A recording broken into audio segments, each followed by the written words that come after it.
My dad was born in Germany on November the 9th, 1876. But he was born in Germany in a little village. It was called Nimpolz. His dad, his name was Michael Winchell. And he was buried over in Germany. He died over there in Nimpolz. Now my mother, she was born here. She was here in Pittsburgh. She lived over by St. George's over in Allentown. That's where she was born. And my mother and dad, they met on the choir. My dad was a choir director and my mother was an alto soloist. And she always told the story. She could never remember his name. I always had to ask her girlfriend, what was that guy's name? I can never remember his name. Now she says, I can't get rid of it. I can't forget it now because I'm stuck with his name all the rest of my life. They got married in 1906. In fact, they're married on the same date as your mother and dad were married. June the 14th, 1906. My parents spoke another language. They both spoke German fluently. And anytime they wanted to say something to each other that they didn't want us children to know what they were saying, they would talk in German, you know. My dad, he was self-employed. He was working all the time, that's all I remember. He got up early in the morning, he walked to work, and everybody was sleeping yet while he was gone. And he worked late till like 9 o'clock at night. By the time he got home, we were all still sleeping. He went into business with a guy named Sprung, and they opened up a hardware store called Winchell and Sprung. After he retired from the hardware business, he had his own business. He was a salesman. He went around and did a lot of walking all through this whole area. He's selling coffee, dried fruit, all kind of spices, and all kind of knickknacks and stuff for the house. He was the director of the choir, so he had to be there for choir practice on Thursday. Well, it turns out that's when I was born, on a Thursday. So when he's walking up the road to go to rehearsal, and he met the midwife coming down, Mrs. White. You know, they passed each other. And then when it was all over, she walked back up, and you know, he's coming back down from rehearsal. So they met again. She said, it's a boy. He said, oh, another one, okay. Thanks.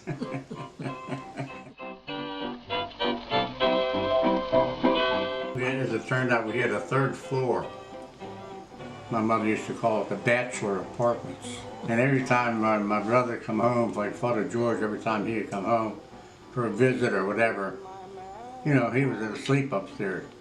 And my mother used to wake him up. She woke everybody up, and she's hollering up the steps. Time to get up! Hey, anybody up? You know, she said, I'm starting to lose my voice, you know, hollering up these steps for them. So my brother Paul, he put in a doorbell. The radio down, you know, at the bottom step, you push the button, and up on the third floor it rang, you know. Instead of her, she said, that's a lot better. I don't have to be screaming my head off to try to get them up.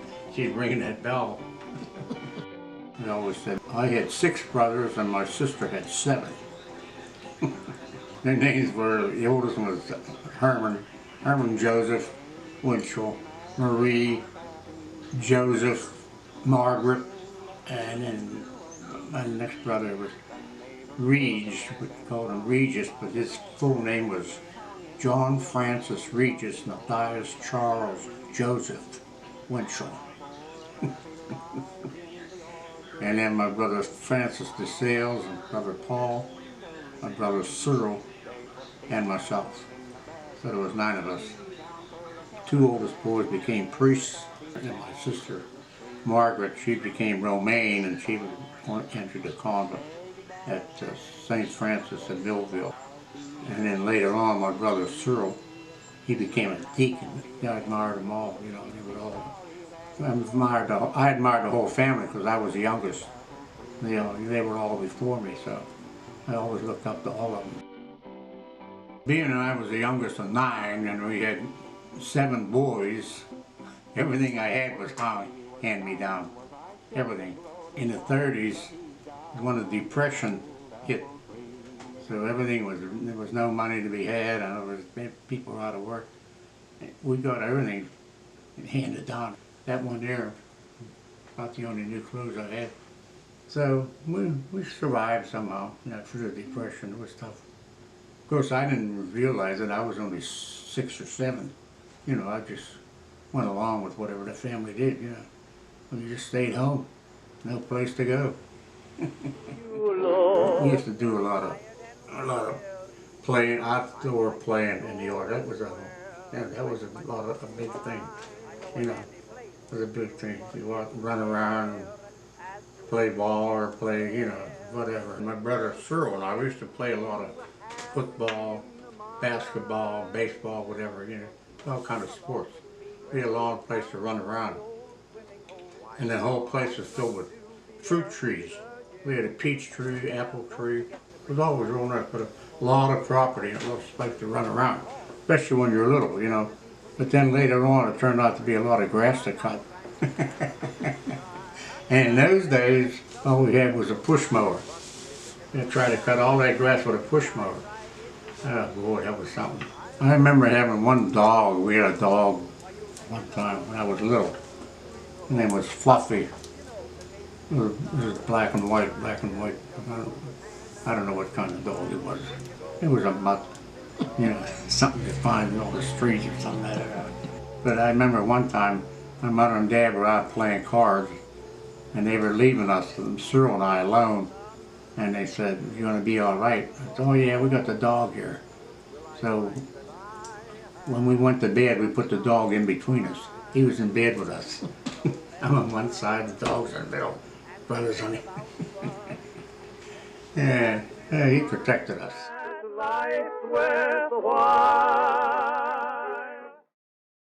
I was 18 years old in September 1944. So as a result, I had to register for the draft. As soon as I got there, they called my name out. They said, "Well, you're supposed to go right back home."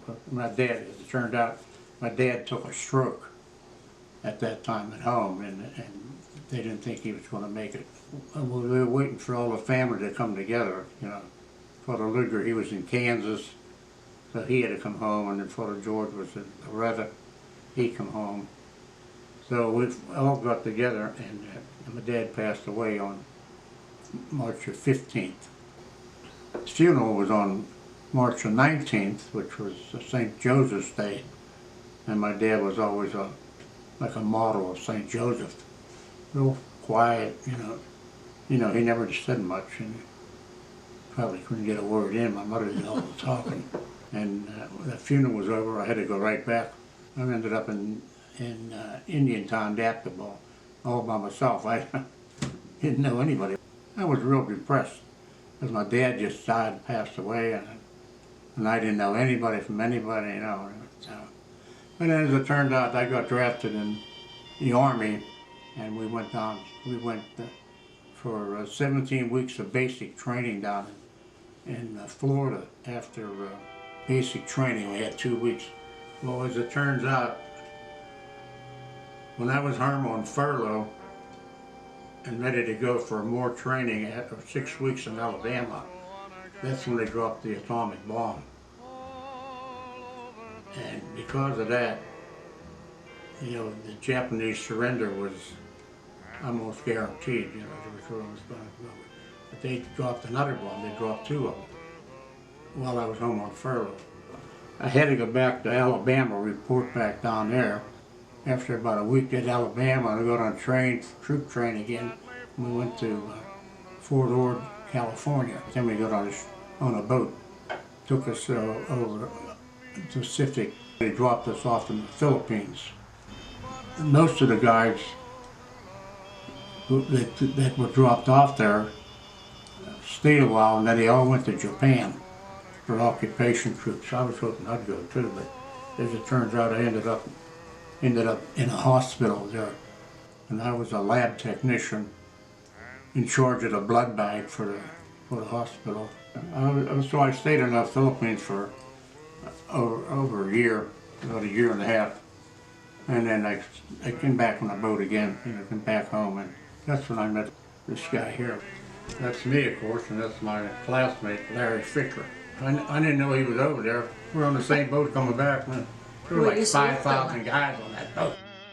The World War II came to an end on August 15th, the Assumption of Blessed Mother. And then when I was discharged December the 8th. That's the Feast of the Immaculate Conception. So she was taking care of me. I was so lucky. You know, when I was home on furlough that they dropped the bomb. Otherwise, they were getting us. I found this out later. They were getting us, and when I say us, I mean 18-year-old kids. They were getting us ready for the invasion of Japan. We'd never be here. I wouldn't be here. But I was lucky the Lord has something in mind. You know what he had in mind? Guys. And I tried to become a priest Capuchin. I tried with the Capuchins 3 times. 3 times I tried, but the 3rd time I finally got the message. And I come home and met my wife. How did I propose to him? We were neighbors. She was just 2 doors down the street from me. I was noticing them all the time, you know. So then one day they asked me in for dinner. Then we start going together.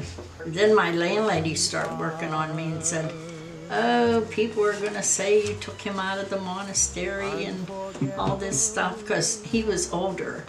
He's 15 years older than I am, but he never did look his age. So I didn't know how old he was. Look at me today, 90.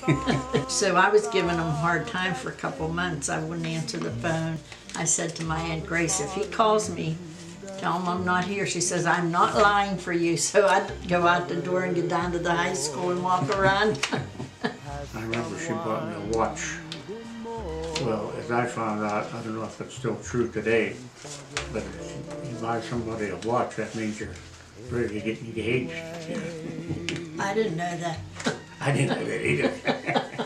And when I found that out, you know, I said, that's what that means. Oh, I thought, oh, okay.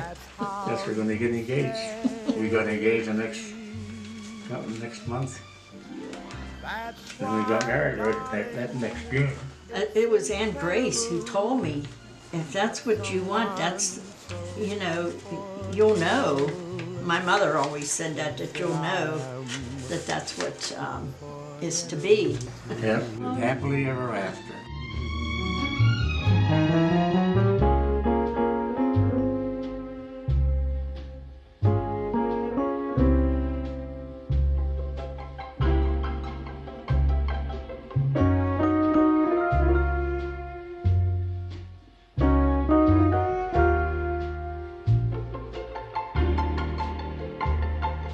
I'm going to close that screen down. 3. So them bugs come right in.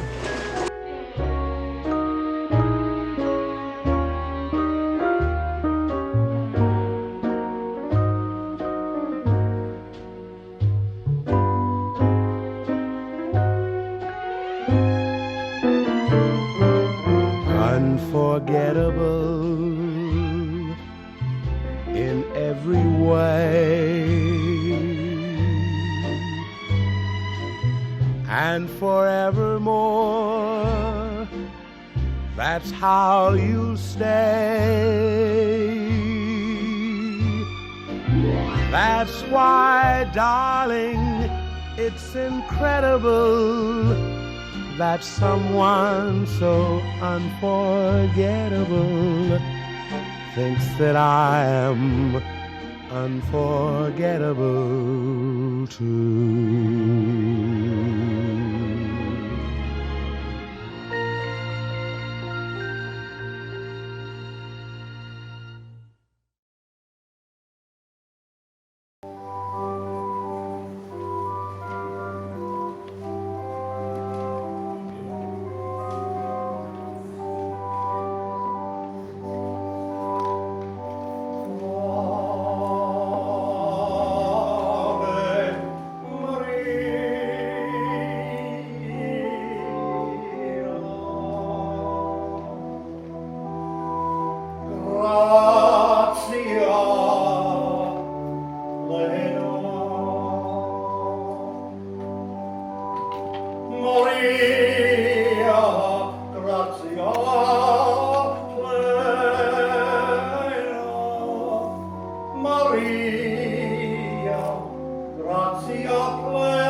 benedicta tu in mulieribus, et benedictus,